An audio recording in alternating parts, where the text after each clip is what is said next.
నమస్కారం, welcome to వంటింటికి దారేది. ఇప్పుడు మనం తెలుసుకుంటున్న రెసిపీ టొమాటో పూరి, అలాగే ఇందులో ఎంతో టేస్టీగా ఉండే ఆలూ కుర్మా.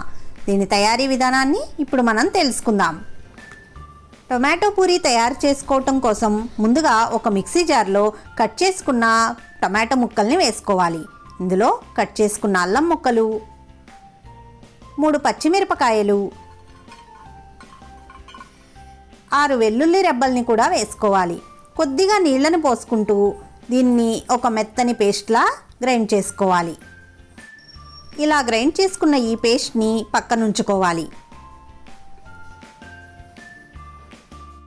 1/2 కిలో గోధుమ పిండిలో 2 టేబుల్ స్పూన్ల బొంబాయి రవ్వ, చిటికెడు పసుపు, రుచికి సరిపడా ఉప్పు,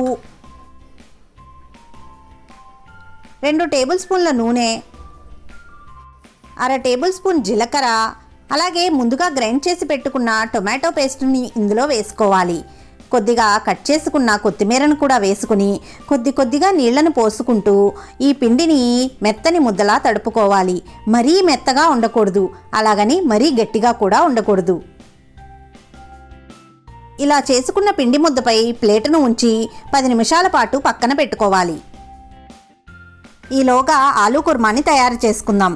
దీని తయారీ కోసమై ఒక మిక్సీ జార్ని తీసుకొని అందులో కొద్దిగా కొబ్బరి ముక్కల్ని వేసుకోవాలి. ఇందులోనే 1/2 టేబుల్ స్పూన్ ధనియాలు, 2 చిన్న దాల్చిన చెక్క ముక్కలు, 4 లవంగాలు, 2 యాలకులను కూడా వేసుకోవాలి. ఇందులోనే ఒలుచుకున్న వెల్లుల్లి రెబ్బలు, కట్ చేసుకున్న అల్లం ముక్కల్ని కూడా వేసుకొని కొద్దిగా జీడిపప్పుని వేసుకుని సరిపడా నీళ్లను పోసుకుంటూ దీనిని ఒక పేస్ట్లా తయారు చేసుకోవాలి. ఇలా గ్రైండ్ చేసుకున్న ఈ పేస్ట్ని పక్కన ఉంచుకోవాలి. కడాయిలో 3 టేబుల్ స్పూన్ల ఆయిల్ని వేసుకుని వేడి చేసుకోవాలి. ఆయిల్ వేడెక్కిన తరువాత 1/2 టేబుల్ స్పూన్ ఆవాలు, 1/2 టేబుల్ స్పూన్ జీలకర్రని వేసి కొద్దిగా వేపుకోవాలి. ఇవి కొద్దిగా వేగిన తర్వాత కట్ చేసుకున్న ఉల్లిపాయ ముక్కల్ని వేసుకోవాలి. అలాగే ఒక ఎండుమిరపకాయని తుంచి వేసుకుని కట్ చేసుకున్న పచ్చిమిరపకాయలని కూడా వేసి వీటన్నింటినీ కూడా ఒకసారి బాగా కలుపుకొని కొద్దిగా ఫ్రై చేసుకోవాలి. ఇందులోనే 2 కరివేపాకు రెమ్మల్ని వేసుకోవాలి. వీటన్నింటినీ ఒకసారి కలుపుకుని కొద్దిగా పసుపుని వేసుకుని మరొకసారి కలుపుకోవాలి. సన్నగా కట్ చేసుకున్న టొమాటో ముక్కల్ని వేసుకుని కొద్దిగా కలుపుకొని మెత్తబడే వరకు ఉడికించుకోవాలి. ముందుగా గ్రైండ్ చేసుకున్న మసాలా పేస్ట్ని ఇందులో వేసుకోవాలి. ఇదే మిక్సీ జార్లో కొద్దిగా నీళ్లను పోసుకొని శుభ్రంగా మిక్సీ జార్ని తొలుపుకొని ఇందులో పోసుకోవాలి. గ్రేవీకి సరిపడా నీళ్లను పోసుకొని కలుపుతూ ఉడికించుకోవాలి. ఇలా ఉడికిన తరువాత దీనిలో 1.5 టేబుల్ స్పూన్ కారాన్ని కూడా వేసుకుని పచ్చివాసన పోయే వరకు మగ్గించుకోవాలి. ఈ మసాలా బాగా ఉడుకుతూ ఉండగా ముందుగానే ఉడకబెట్టి పొట్టు తీసేసి ముక్కలుగా కట్ చేసుకున్న బంగాళదుంపల్ని ఇందులో వేసుకోవాలి. ఈ మసాలా అంతా బంగాళదుంప ముక్కలకి బాగా పట్టేలా చక్కగా కలుపుకోవాలి. కొద్దిసేపు ఉడికించుకుని దీనిలో కట్ చేసుకున్న కొత్తిమీరను కూడా చల్లుకోవాలి. వీటన్నింటినీ కూడా ఒకసారి బాగా కలుపుకొని 5 నిమిషాల పాటు చక్కగా మగ్గించుకోవాలి. ఆలూ కుర్మా రెడీ అయిపోయింది. దీన్ని స్టవ్ మీద నుంచి దింపి సర్వ్ చేసుకోవటమే.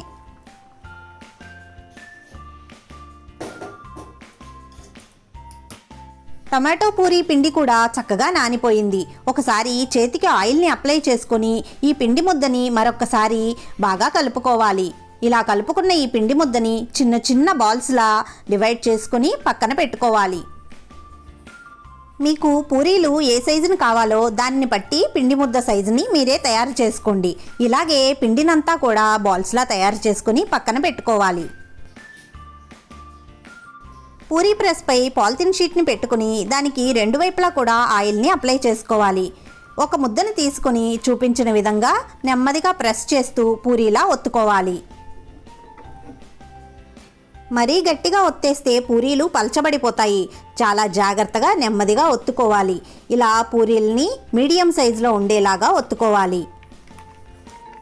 ఇలా రెడీ చేసుకున్న వాటిని ఒక ప్లేట్లో పెట్టేసుకోవాలి. ఇలాగే మిగిలిన పిండి ముద్దల్ని కూడా ఒత్తుకొని ప్లేట్లో పెట్టుకోవాలి. పూరీ ప్రెస్ లేని వారు చపాతీ పీట పైన కూడా చేసుకోవచ్చు.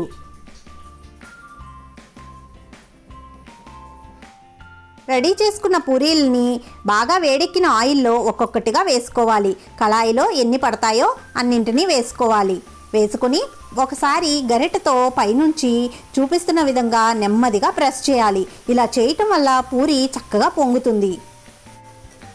ఒకవైపు ఫ్రై అయిన తర్వాత రెండో వైపుకు తిప్పుకొని రెండో వైపు కూడా చక్కగా ఫ్రై చేసుకోవాలి. ఇలా రెండు వైపులా కూడా చక్కగా ఫ్రై అయిన తర్వాత వీటిని జాలీతో తీసుకుని ఒక ప్లేట్లో పెట్టేసుకోవటమే. ఇంతేనండి, టొమాటో పూరీ కూడా రెడీ అయిపోయింది.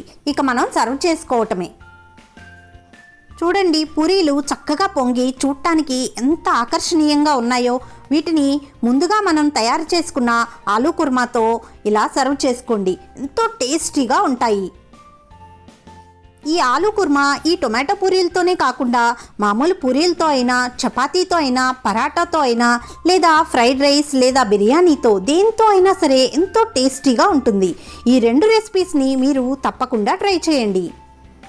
మీరు మన ఛానల్ని ఫస్ట్ టైం చూస్తున్నట్లయితే తప్పకుండా సబ్స్క్రైబ్ చేయండి. అలాగే షేర్ చేయటం, లైక్ చేయటం మర్చిపోకండి.